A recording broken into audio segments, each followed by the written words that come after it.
ইউনূস সরকার ক্ষমতায় আসতেই মুখ থুবড়ে পড়ল বাংলাদেশের টাকার দাম।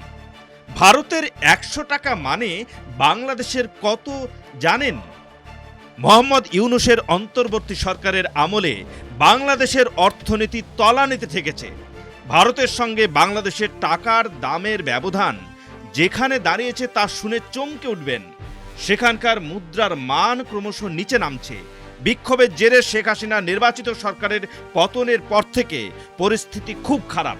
অর্থনীতির ভঙ্গুর দশা, যার জন্য দেশে বিদেশে ঋণ চাইছেন বাংলাদেশের অন্তর্বর্তী সরকারের প্রধান উপদেষ্টা। নিত্য প্রয়োজনীয় জিনিসের দাম আকাশ ছোঁয়া। অর্থনীতির খারাপ সূচক হিসেবে বোঝা যাচ্ছে সেখানকার টাকার মান ক্রমশ নিচে নামছে। শুক্রবার ২৪ জানুয়ারি ভারতের ১০০ টাকা বা 100 রুপিতে বাংলাদেশের মুদ্রার মূল্য দাঁড়িয়েছে ১৪১ টাকা ২৩ পয়সা। গত ৩ মাসে ভারতের ১ টাকার তুলনায় বাংলাদেশের টাকার মান সর্বোচ্চ কমে হয়েছে ১.৪২। বাংলাদেশ যে অস্থির পরিস্থিতির মধ্য দিয়ে যাচ্ছে এটা তার প্রমাণ।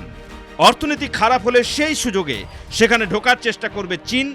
ইতিমধ্যে চীন ও পাকিস্তানের সক্রিয়তা যে ইউনূসের বাংলাদেশে বেড়েছে তা নিয়ে গোয়েন্দা রিপোর্ট এসেছে।